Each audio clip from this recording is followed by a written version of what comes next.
Okay, hi everyone, welcome. I'll just quickly introduce myself because there's new faces in the audience and I'm myself rather new, having started as the Assistant Director at the Institute at the beginning of September.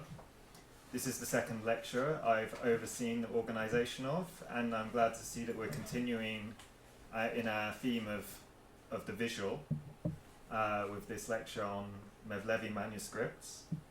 Our speaker this evening is Kayla Jackson. She's a junior research fellow at the Oxford Centre for Islamic Studies.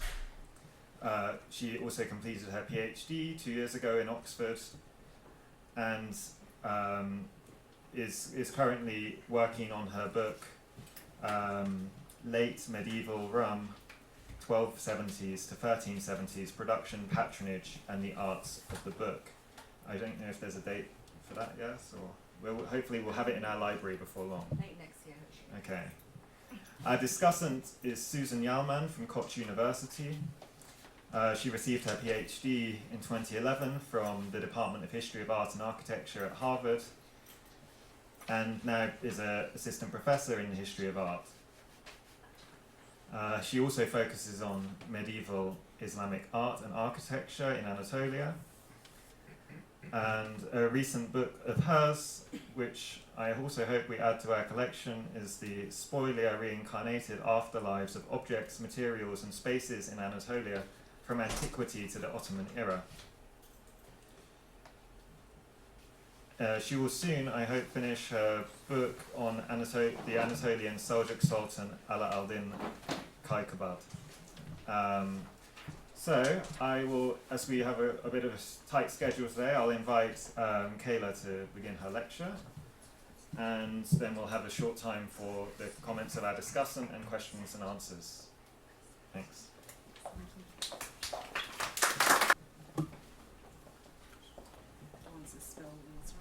Oh yeah. Put it on this ledge here. Okay. Thank you very much for the invitation to come and speak here tonight. I apologise in advance because I said this a million times today, but I have a chest infection, but I'm going to try my best to get to the end. Okay. So this evening's lecture is about the patronage and production of illuminated manuscripts in Konya in the late medieval period by the Mevlevi Sufis. Although my talk focuses on the Mevlevi specifically, I have spent the past few years studying the medieval Anatolian arts of the book in general. There are many richly illuminated manuscripts from this period, but they have remained relatively unknown in wider scholarship. When they have been studied, they have not been looked at in much depth, nor have they been discussed in relation to the contemporary political and cultural contexts. One of the reasons why this material has been relatively overlooked is because the period in which they were produced sits between two very well-known dynasties, the Seljuks and the Ottomans.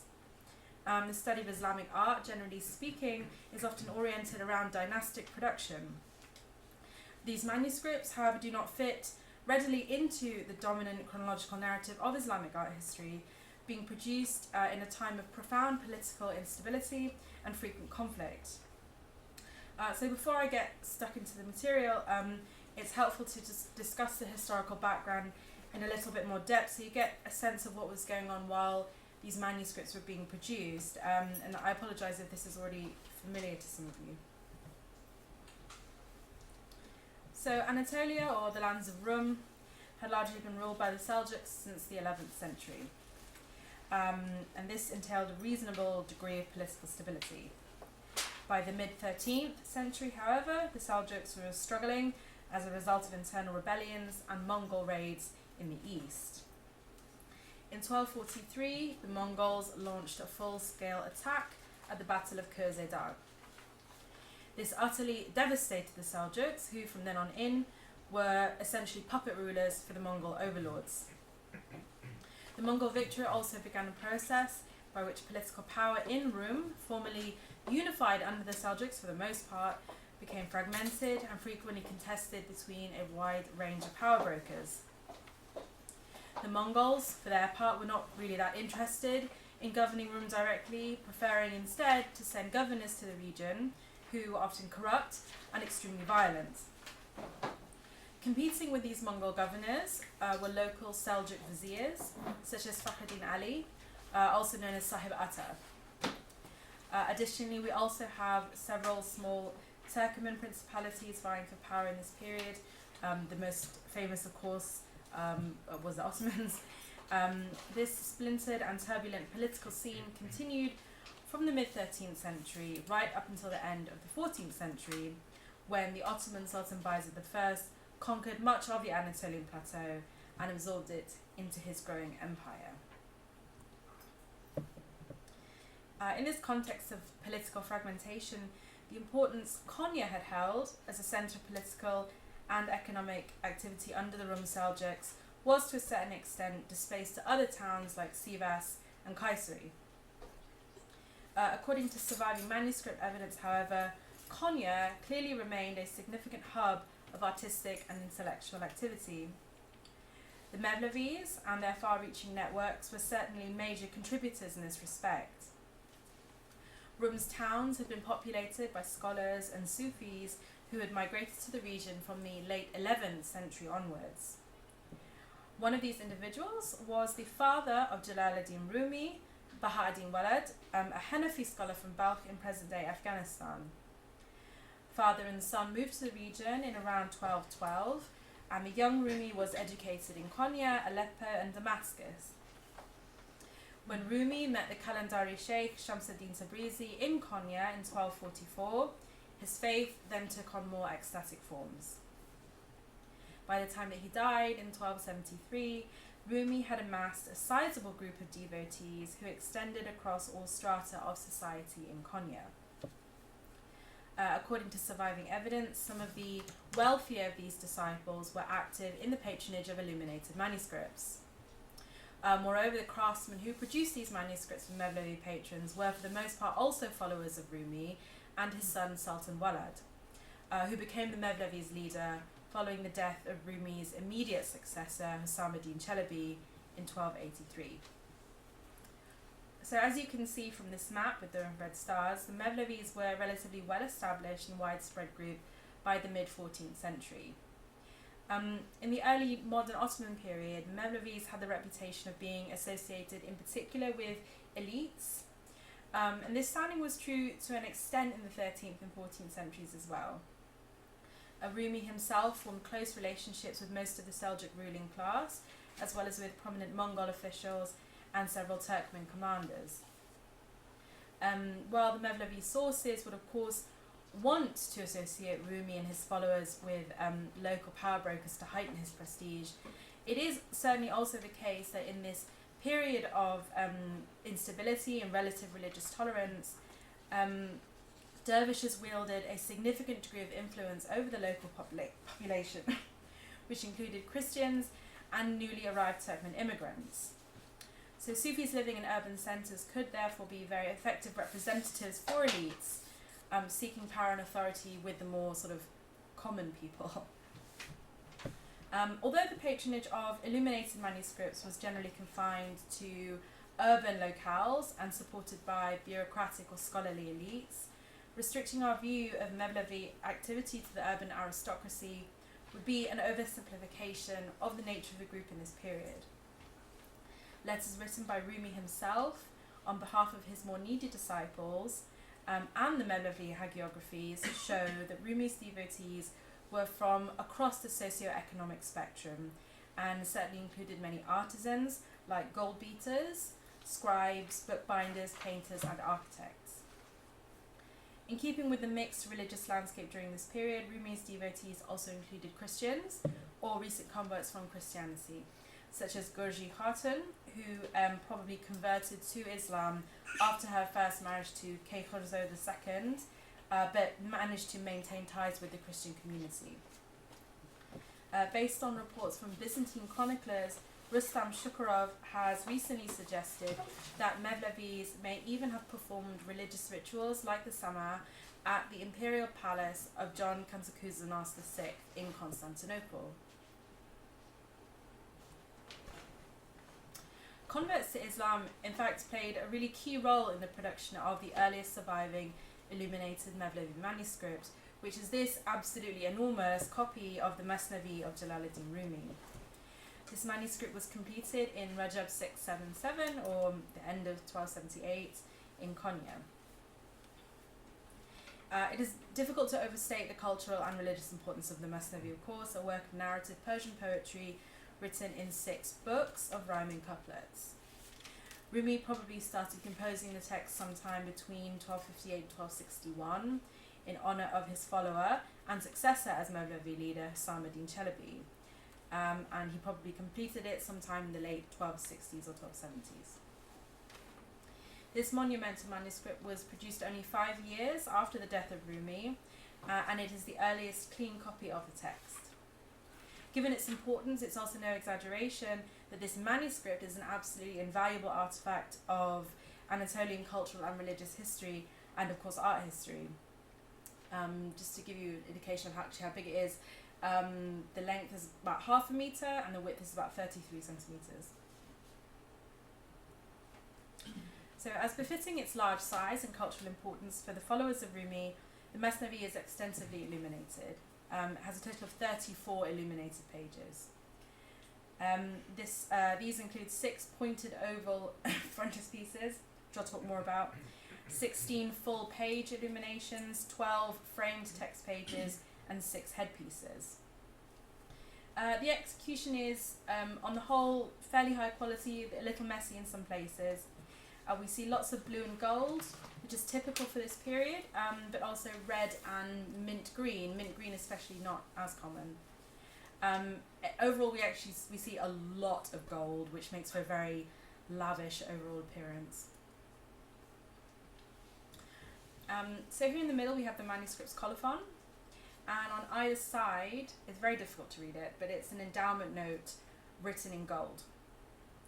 The colophon states that the manuscript was copied by Muhammad ibn Abdullah al-Qunawi al-Waladi, and al-Waladi indicates that the scribe was a follower or attendant of Sultan Walad, the son of Rumi and leader of the Mevlevis, from 1284 to 1312. There's a very small note above the colophon. Do I have a pointer? Oh, can I just use the cursor? I'm not sure. No, it's fine. I can. Here.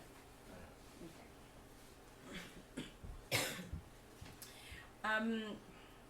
This mentions that the manuscript was illuminated by Mevlevis ibn Abdullah al-Hindi, who may or may not have been from Hindustan. The endowment note outlines how the text was compiled and edited from drafts left by Rumi after he died.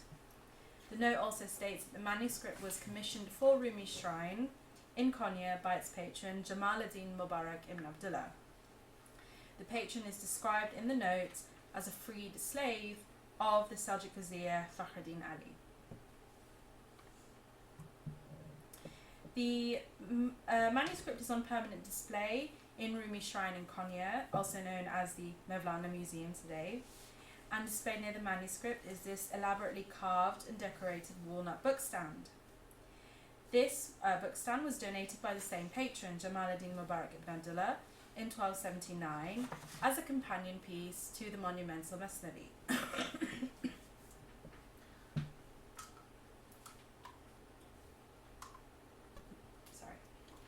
Part of the inscription describes Jamal ad-Din as the Khadim as-Sahibi, attendant or eunuch of the Sahib, meaning Sahib Fakhreddin Ali.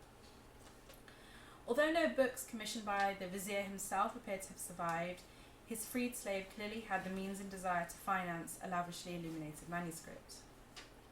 He may have been able to do so because Fakhreddin Ali and his sons became extremely powerful in the second half of the 13th century, when Seljuk rule was weak and ineffective.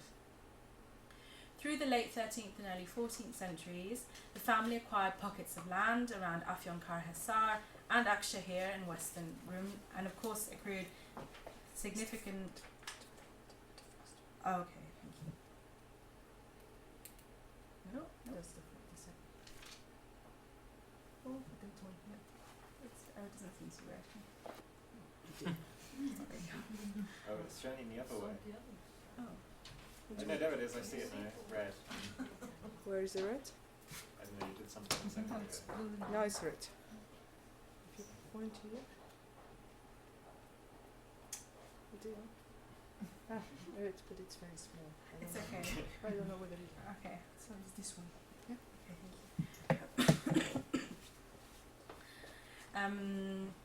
They of course accrued significant financial resources. It follows then that Fakhruddin Ali's attendants were able to benefit from this wealth and fund the production of works of art and architecture.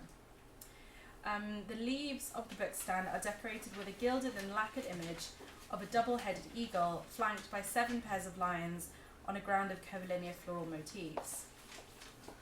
The fact that the stand was donated by the same patron soon after the Mesnevi strongly suggests that the two objects were meant to be used together. The star one, yeah. Okay, thank you. The canonical nature of the manuscript meant that it would very likely have been used during recitals in the shrine. This, along with its considerable size, of course, necessitated an equally impressive bookstand. Here's a close-up where hopefully you can see the eagle a little bit better, with one of the pairs of lions.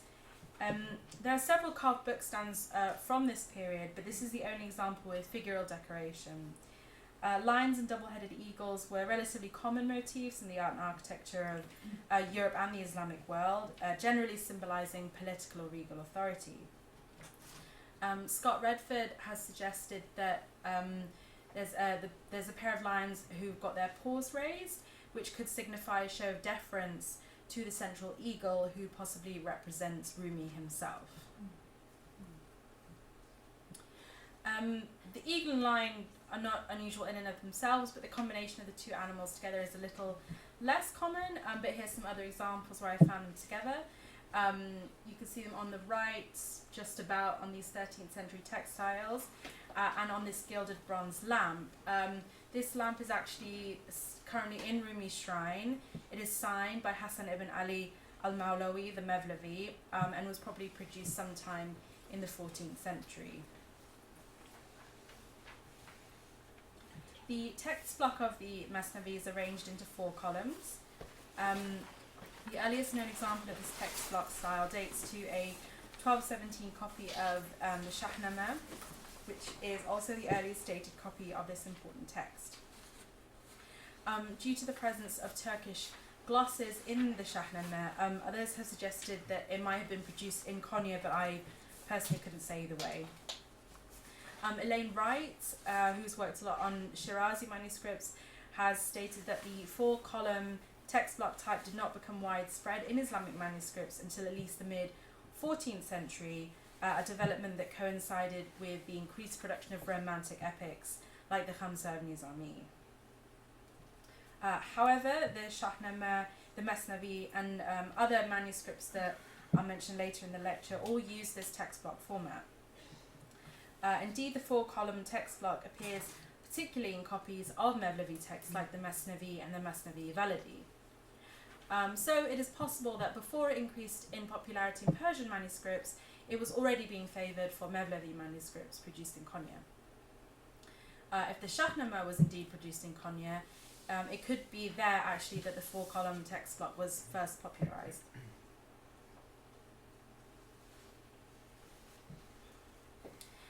Much of the medieval manuscript record has not survived to the present day, so it's a little bit difficult to say where the motifs seen in the Mesnavi come from with any certainty.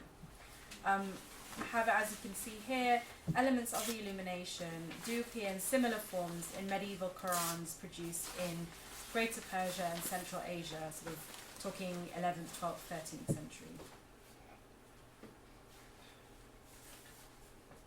The geometrically irregular designs that are present in some of the full-page illuminations of the Mesnavi on the right bear some resemblance to 11th century Quran illuminations, such as those seen in this Quran, which is visually very similar to the better-known Ibn al-Bawab Quran in the Chester Beatty Library.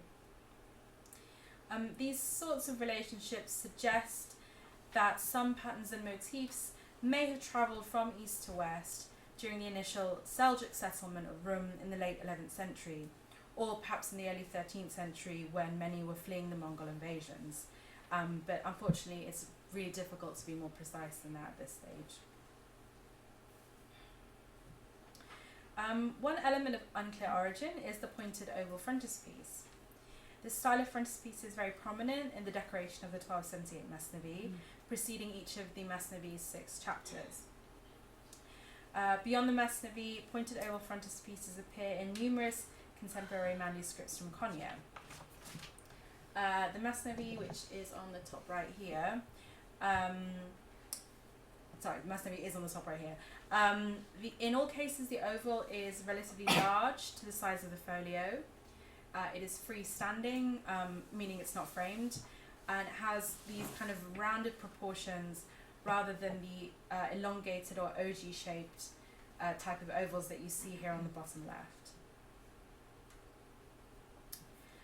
Pointed ovals appear in several manuscripts from late medieval Konya, but seemingly have no contemporary parallels in the Islamic arts of the book.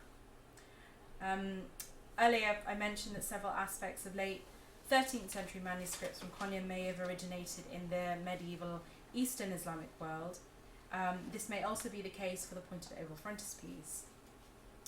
Pointed oval shapes in general do appear in Quran illumination and textiles of earlier periods, but in most cases they're quite small. They're often incorporated into larger designs, or they appear as marginal decorations, which is obviously quite different from the large singular oval shown here. On the left, however, is one example of a freestanding pointed oval frontispiece appearing in a very, very small Quran, probably about that big, produced in around the 10th century. The frontispiece consists of, I'm sorry about the picture, that's the best picture I could find. It consists of a calligraphic band in the shape of a pointed oval that is again quite large relative to the folio size. And this is the only comparable precedent that I've been able to find in any Islamic manuscript. Unfortunately, it is not clear where this manuscript was produced, nor where it's currently located. In addition to the early Quran I just showed you, there are some contemporary parallels of Christian manuscripts. In the context of Christian manuscripts and other art forms like wall paintings and mosaics, the shape is also known as the mandorla, which means almond in Italian, or vesica piscis, literally meaning fish bladder in Latin. Large pointed ovals with Christ in majesty at their centre appear in the frontispieces of Gospels that have been dated by Anne-Marie Carr to around the late 12th to early 13th centuries and attributed by her to the Nicene School. Several pages of a Syriac Bible produced in 1212, 1213 in present-day southeastern Turkey also contain several large inscribed pointed ovals. It's ultimately unclear from where exactly the pointed oval shape in Konya manuscripts originated and what the precise means of transmission were. While it was perhaps adapted from Eastern Islamic or contemporary Christian manuscripts, it is, at the end of the day, a rather simple shape and one that was present in numerous visual traditions over a long period of time. But in any case, the manuscripts shown here demonstrate that the shape was particularly popular with late medieval Konya-based artists, and it is undoubtedly associated with illumination from the town. So this is a slightly unusually illuminated partial copy of Rumi's Mesnevi, consisting just of books 4 to 6. It's undated, but judging from the style, it was likely produced in the late 13th or early 14th centuries. The pointed oval on the far left is very typical of pointed oval frontispieces that appear in manuscripts from Konya, with its blue and gold colour scheme, sections of knotwork, I'm sorry it's a bit difficult to see, the colourful petals around the outside, and the spindly black finials. These elements also appear in the two shapes in the middle and on the right, which are otherwise quite odd. I haven't seen any examples of such frontispiece shapes in any other manuscripts whatsoever. So if they look familiar to you, please do let me know. They do suggest that illuminators in Konya did branch out from the specific pointed oval shape, even if the form of the frontispiece stayed roughly the same. but in any case, these more unusual examples don't appear to have been as popular as the classic pointed oval.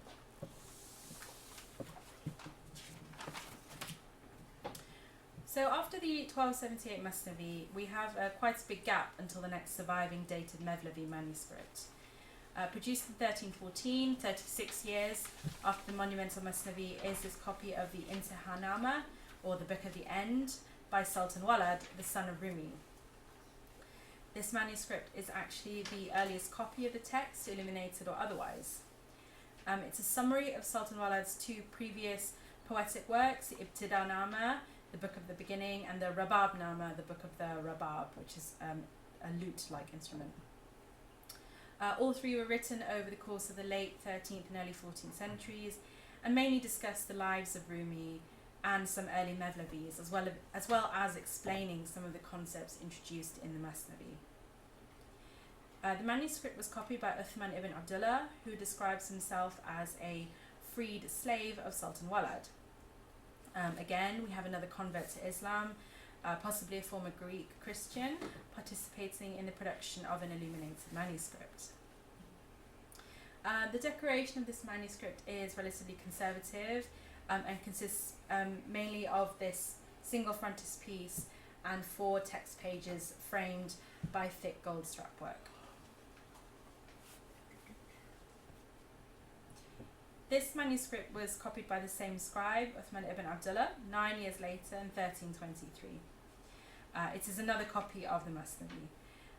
It is in fact the first dated and illuminated version of the text produced after the monumental 1278 manuscript, though this one is quite a bit smaller. It's about 30 by 25 centimeters. Several inscriptions within the manuscript reveal that the text was partially copied in the shrine of Rumi and in the madrasa of Rumi. The shrine of Rumi is the Mevlevi Museum today, but it is not clear whether the madrasa that they're referring to was part of the shrine or whether it was a building in another location. In any case, this is the earliest confirmed instance we have of an illuminated manuscript being produced in a location that was explicitly linked to the Mevlevis. The inscriptions also show that copying locations for manuscripts didn't have to be fixed, and scribes could sort of move around while undertaking one project. The manuscript also shows that Sufi groups like the Mevlevi operated in both shrine and madrasa settings. Unlike in other parts of the Islamic world, where the division between the spaces of Sufis and the ulama was perhaps felt more strongly, the intellectual spaces within Rum's cities seem to have been a bit more flexible, an issue that both Ethel Wolpe and Patricia Blessing have extensively discussed in relation to the architecture of the period. This manuscript contains 21 pages of illumination, which, to be blunt, are not of a particularly high quality. In the absence of any other patronage information, it is tempting to speculate that the scribe maybe produced this manuscript and the previous one for himself, but the quality of the Intihanama's decoration is much better than of this manuscript, so the illuminators were almost certainly two different people. Like many other manuscripts I've discussed today, including the Intihanama, the colour scheme of the manuscript is dominated again by gold and blue. It also features a number of motifs that are common in manuscripts from late medieval Konya, such as pointed oval frontispiece, half palmettes arranged into circles here, thick gold strapwork here, and colourful petal borders. You see here.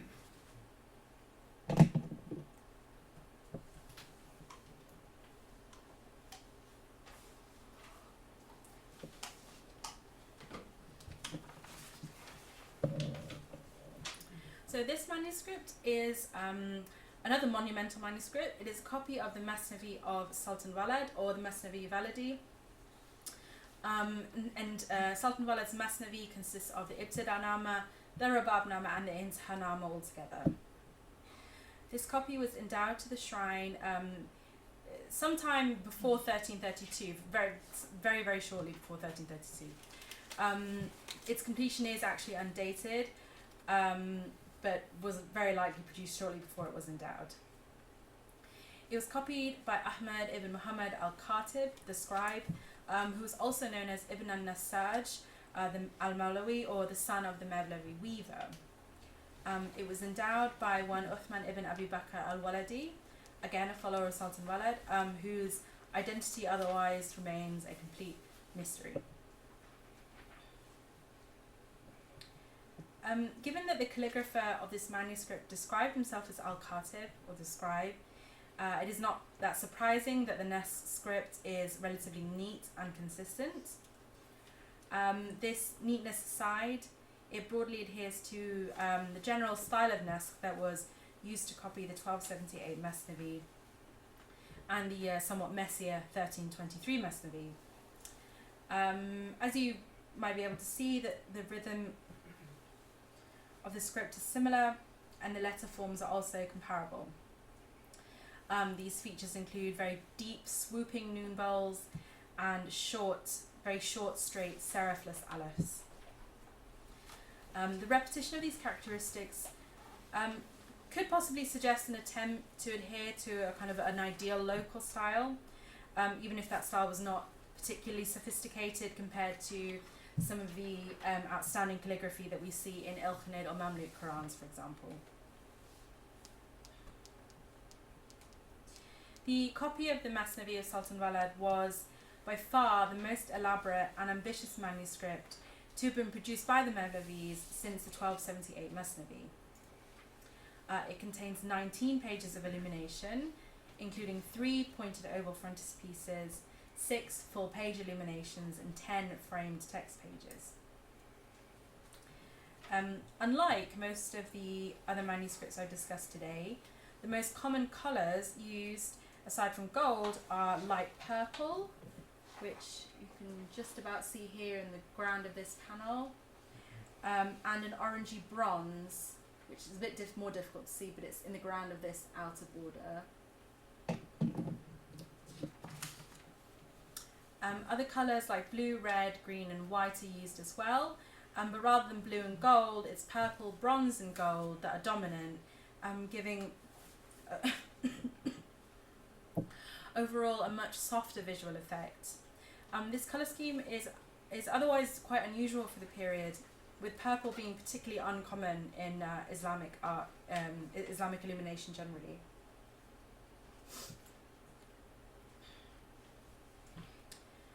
The Masnavi of Sultan Walad measures 46 by 31 centimetres, which is nearly as large as the 1278 Masnavi's 50 by 33 centimetres. And this very large size is not the only thing they have in common. As you can see, the programme of illumination in both manuscripts is nearly identical. The earlier manuscript features the pointed oval, followed by 2 full-page illuminations, framed text, and then a slim headpiece. The later manuscript repeats this format, but instead of the slim headpiece, it instead opts for this gold script, the section of gold script. This program is quite specific and otherwise not that common, and doesn't really occur in other manuscripts from Konya that feature pointed oval frontispieces, which suggests that this later manuscript is deliberately emulating its earlier counterparts. As I briefly mentioned earlier, both manuscripts also employ the 4-column text block format. In addition to these similarities, many of the same motifs and patterns are repeated in the later manuscripts. In each pair, the earlier manuscript, the 1278 manuscript, is on the left. These visual similarities, alongside the later manuscript's donation to Rumi's shrine, strongly suggest that it too was produced in Konya. Given that it was produced around 54 years after the 1278 manuscript, it is unlikely that the same illuminator, Mukhlis ibn Abdullah al-Hindi, was also involved. Perhaps instead one of his students decorated the manuscript, repeating some of the same motifs, but opting for a slightly different and more distinctive colour scheme. As the earliest surviving compilation of these collected works into a single volume, the Mesnevi Validi was perhaps produced in order to fill a gap in the Mevlevi shrine's holdings. It also possibly functioned as an authoritative copy intended to prevent others' inaccurate renderings of the text. There are many notes in early Mevlevi texts of readers checking manuscripts against older copies in order to stem the spread of mistakes. Given the visual references to the monumental 1278 Mesnevi, both in its motifs and in its program of illumination, it is highly likely that this was also a presentation copy intended to be displayed in the sepulchral shrine. The similar size to the earlier manuscript, which was endowed with its own lacquered bookstand, suggests that the Mesnevi Validi may also have been exhibited in a similar fashion, although unfortunately no matching bookstand appears to have survived. Like the 1278 manuscript, perhaps it too was used during communal recitation. The similarly large size and visual embellishment of the text served to venerate the teachings within, while also displaying the endower's devotion to the text, its author, the shrine, and by extension to the wider Mevlevi community. The possible display of authoritative illuminated copies of Rumi's and Sultan Walad's Mesnevis together would have highlighted the spiritual lineage from father to son, and by extension to later descendants who assumed leadership of the Mevlevis. Konya, the home of the Mevlevis, was a vibrant centre for artistic production in the late 13th and early 14th centuries. Although artists who identified themselves as Mevlevis were clearly crucial in the copying of these manuscripts, they, unsurprisingly, worked alongside artists who did not identify as Mevlevis. Additionally, many of these artists and patrons were also first-generation converts to Islam, as indicated by the frequency of the generic Ibn Abdullah patronym. The patron of the 1278 Mesnevi, Jamal ad-Din Mubarak ibn Abdullah, does not appear to have been a major political player, but probably rather a bureaucrat or courtier of some sort.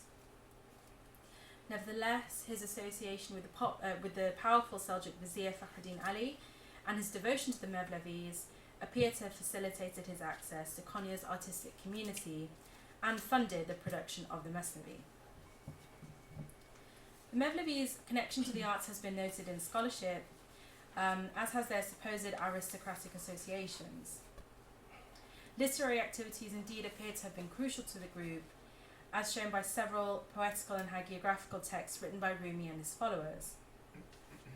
This intellectualism may have endeared them to the political classes, which in turn provided the financial support needed to produce expensive illuminated manuscripts.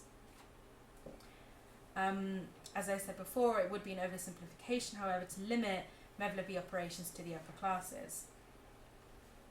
In the context of late medieval Rome, Mevlevis were from all levels of society, had a variety of professions, were familiar with multiple languages, and in some cases were not even Muslim but Christian, or at the very least recent converts from Christianity. One should therefore view their contribution to material culture within this framework of diverse associations. While we know that Rumi's devotees were not the only Sufis producing and reading literary works in medieval Anatolia, they are the only group whose illuminated manuscripts remain. This state of affairs could in part be due to the mechanics of survival.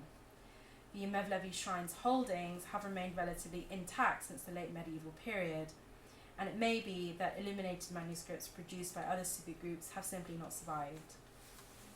Either way, these manuscripts have remained as testaments to Mevlevi status, creativity, skill, and devotion. Thank you very much.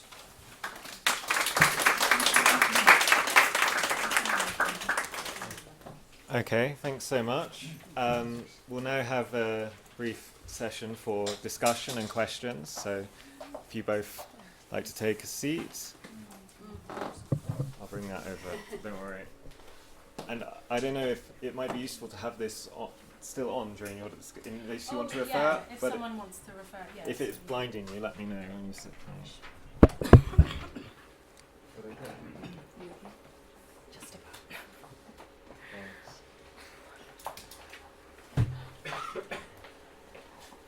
Okay. Well, thank you first of all, for this illuminating lecture. See what you did there. I'll just make a few remarks, and then, of course, I have a ton of questions for myself, but I will limit them, and then open the floor to questions. First of all, I mean, I think that your work is very important for kind of connecting manuscript studies with the kind of the greater context of the 13th century. I think that's very important. I mean, although Rumi, Mevlana Jalaluddin Rumi is very popular even today, I think even in the US he's like a best-selling poet. But it's really remarkable how little we know about this early period. And I think you demonstrate very nicely the importance of the Mevlevis at this very critical juncture where the political stability has gone.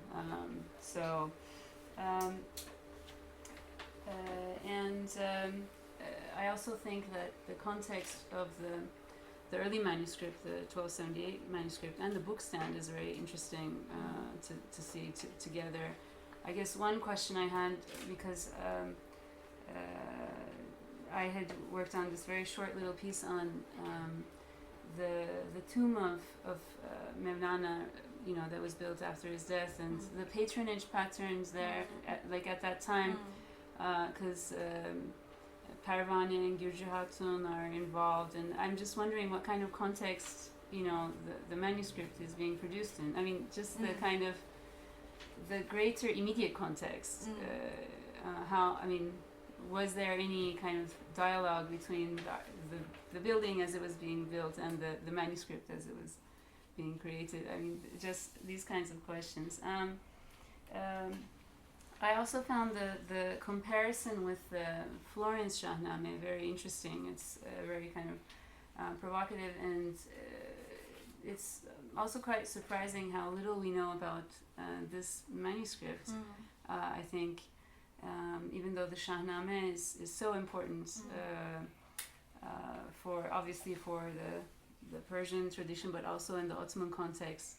And one of the kind of recent ideas I've been working on the architectural patronage of Sultan Alaaddin Keykubat, and one of the first deeds that he did when he ascended to the throne in 1220 was building the walls of Konya, which, according to the Seljuk chronicler Ibn Bibi, you know, were said to contain verses from the Quran, the Hadith, as well as the Shahnameh. So if this is 1217, that's 1220s. You know, it's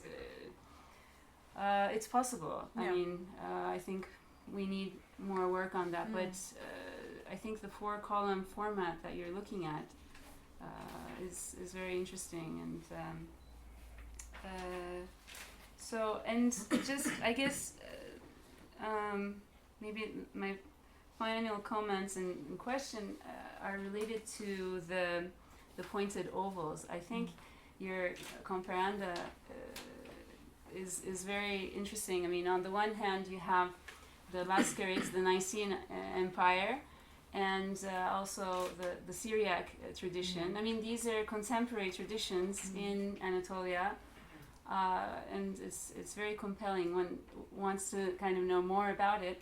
Perhaps I'm just wondering, since you mentioned the kind of context of the Mevlevis being not necessarily only aristocratic and for the elite, but also kind of the larger population, which included people from various different,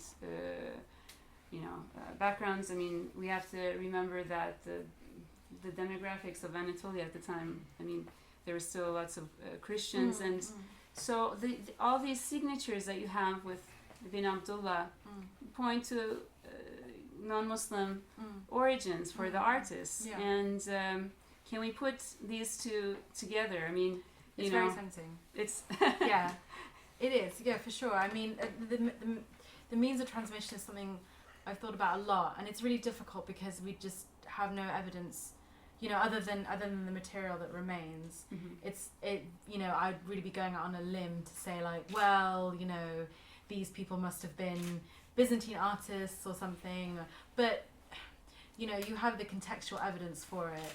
I mean, Ibn al-Arabi talked about meeting a Byzantine artist in Konya, and well, and also, I mean, in Eflaki, I mean, he mentions exactly, and I think it's Anatolia is a really interesting example because he starts out as a Christian in Eflaki, and then he converts. So yeah, you do have like wider contextual evidence for it in terms of the specifics with the Mevlevis. It's not as clear because Anatolia was a painter as well. They don't talk about manuscripts specifically, but it's not that much of a stretch to imagine it, because there were so many converts involved. Not just in the production of art, but with the Mevlevis as well. The two worlds overlapped quite a lot. So. Yeah, I'm just thinking of other centers of production for manuscripts like Tabriz and the Compendium of Chronicles and so on, where you have clearly different. I mean, there you have the figural, so perhaps it's a little easier to kind of trace some of these threads. With the kind of Christian iconography and because and so the pointed oval it is a kind of a general shape. It's not it's not like the style of someone's face, which can be quite specific.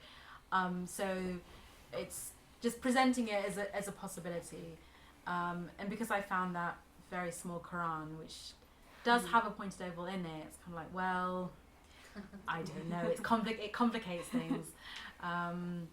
But the provenance for that is unclear, right? It's unclear. It was sold at, I think, Sotheby's or something many, many years ago. I emailed them for more information, and they unfortunately didn't have a name. They don't know where it is now. It's probably in a private collection somewhere. And just one comment, I think this will be my final remark, and then I will open the floor to questions. There's this quatrefoil design. I think Scott Redford also talks about that. He has this article, The Grammar of Rum Seljuk Ornament, and he kind of traces it in architecture and in different media, so that might be interesting to follow up on.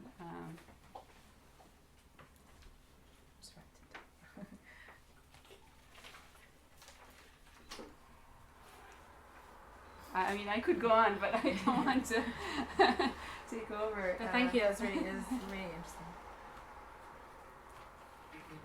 Questions, comments? Okay, I have the questions that all of my questions are coming in from a place of extreme ignorance about the context and the production of manuscripts. But do they speak about or write about what the particular meaning of these motifs explicitly?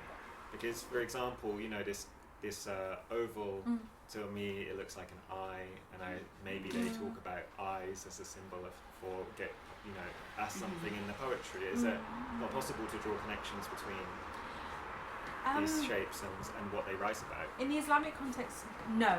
I mean, that's the short answer is no. They don't really talk about meaning.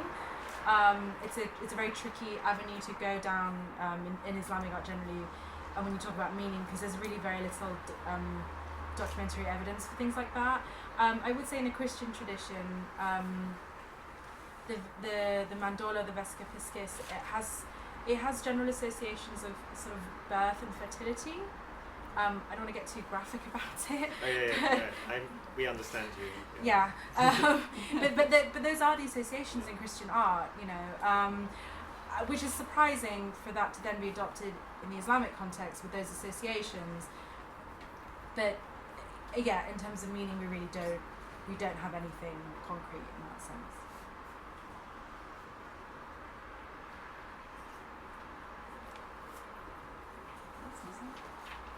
Thank you very much, Kayla. It was really interesting. And my question is a very naive one, maybe. Do you know the number of manuscripts produced during that time, the Mevlevi manuscripts, or how how many have you collected or have you come across? Illuminated ones. Yeah, illuminated ones. I could just do a quick count in my head if you give me a second.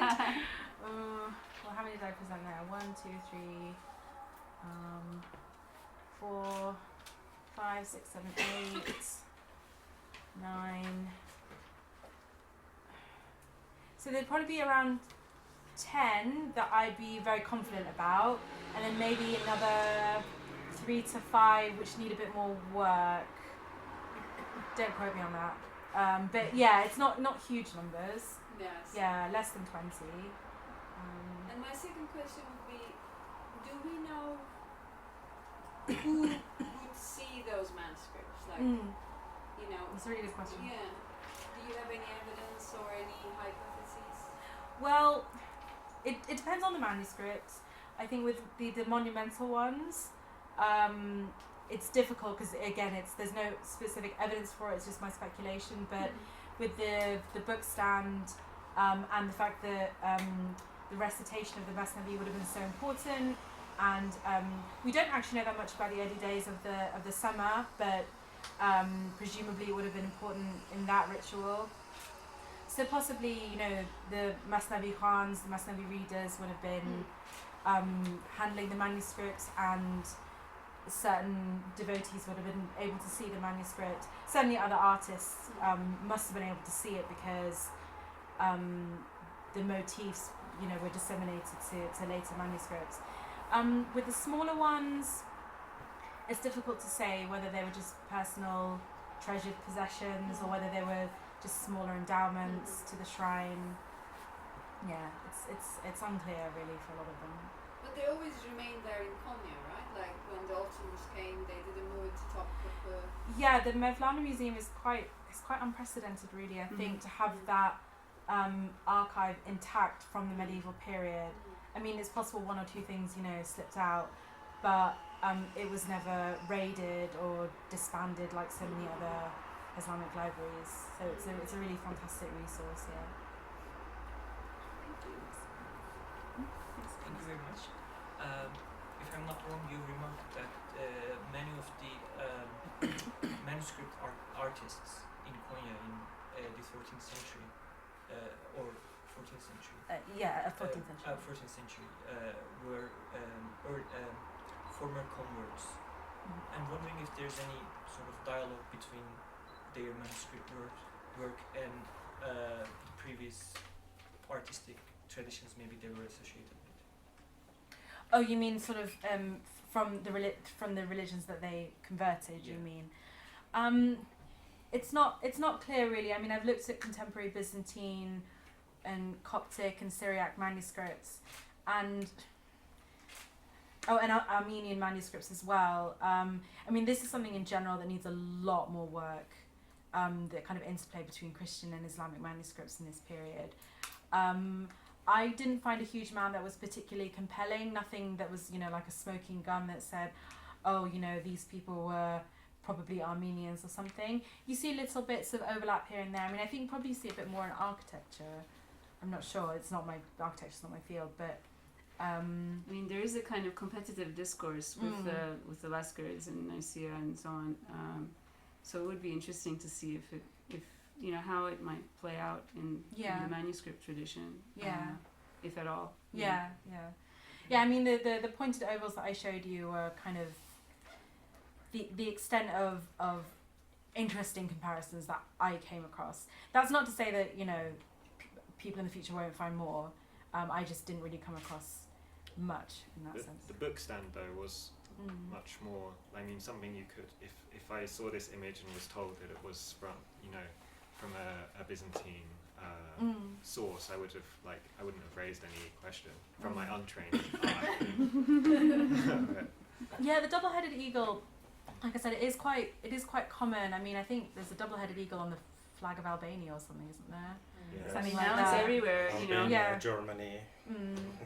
Yeah, and Turkish police. in the Seljuk period, it was very common as well. You see double-headed eagles everywhere. So, But I think I mean, there was a kind of codification. I mean, this is something that I argue, like in the 1220s, because it appears on the Seljuk, the Konya walls. it appears together with the Sultan's title. And in Kubadabad, most famously, on the chest of the eagle it says Sultan al-Muazzam. But then later, after Quesada, things change. I mean, the whole power dynamics and hierarchy changes. So, yes, I mean, in terms of the patronage and Scott Redford says, is it paying homage to the Seljuks there? I mean, does it symbolize the office of the Sultan, even though it's a puppet Sultan, or is it? He thinks it might symbolize the sort of religious authority of Rumi in that case, which is so it's a bit of a departure from the more so it shifts. The meaning shifts. Exactly. So it's more political in the sense that you're talking about, but he and he's just kind of speculating that it's possible that because it's donated to the. I think the Mevlevi shrine. patriarchate today in Istanbul also uses the double-headed eagle. Okay. So I mean, this shift to like the religious realm is also interesting, and like when and where does that happen? So if that's the case, I think that there's a double-headed eagle in the Hacı Bektaş shrine. So yes, that would be interesting to look into. So maybe as the kind of political context got really complicated, sort of religious and kind of cultural social authority was being shifted to Sufi dervishes. So they adopted kind of what used to be more political symbols. Yes. But we never see, sorry, just to cast an opinion, we never see these animals appear in the manuscripts themselves.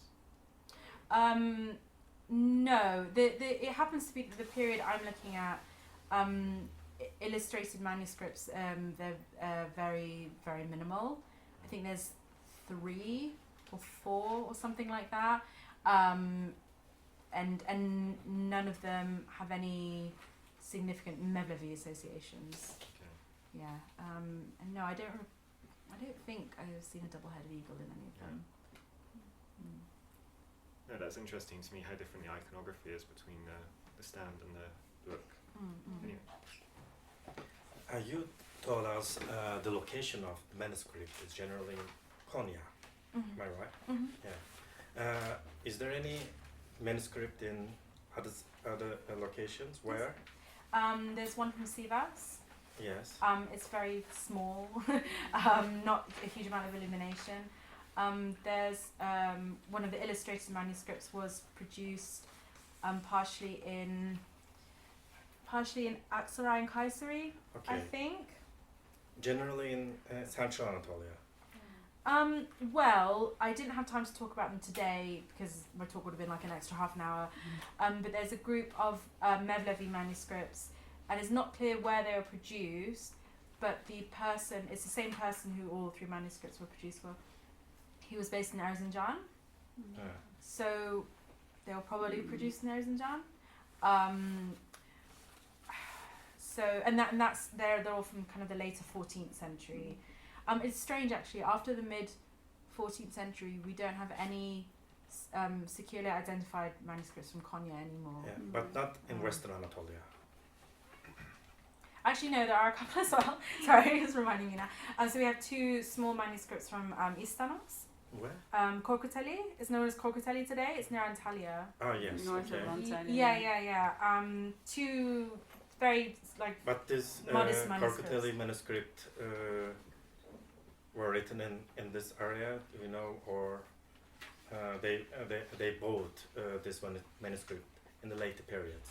Sorry, I didn't. Do we know if Was it was it produced? made in Anatolia or was it brought Yeah, they were there? produced in Korkuteli. Yeah, there's written. Oh, okay. Yeah, produced in Istanos. Because I asked this question. I worked this period also Oh, okay. in Western Anatolia. I see. The Okay. foundation of Ottoman Empire and this period. Right. So when I read the travel of Veledi in Western Anatolian beyliks, he tried to explain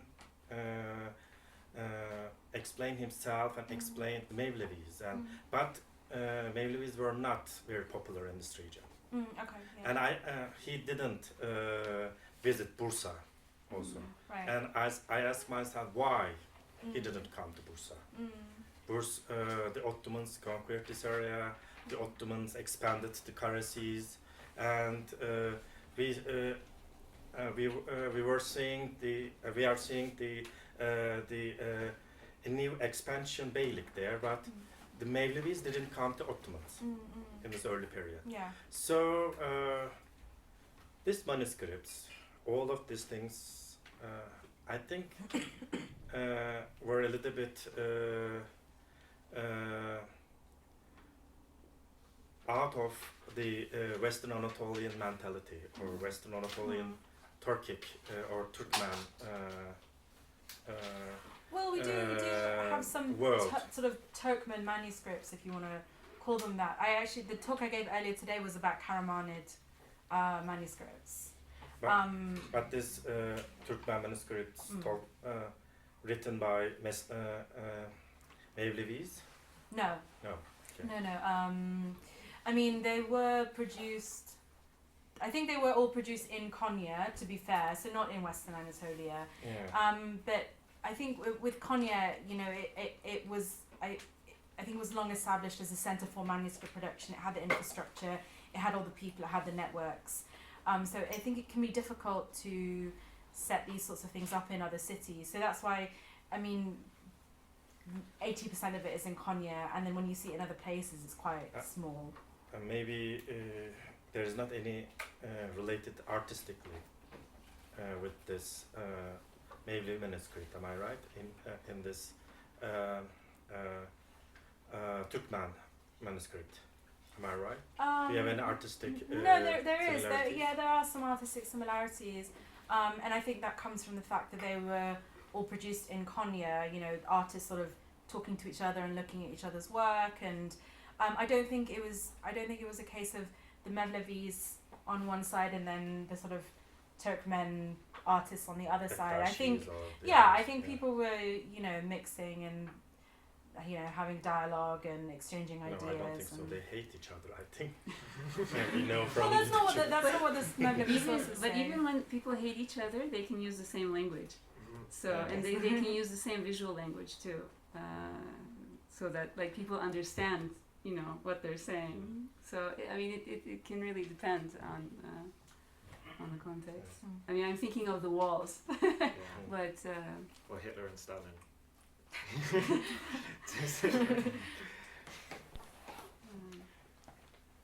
Any final questions, comments, remarks? Okay, then I will put Dr. Jackson out of her misery with her voice and so on. Thank you so much. Geçmiş olsun.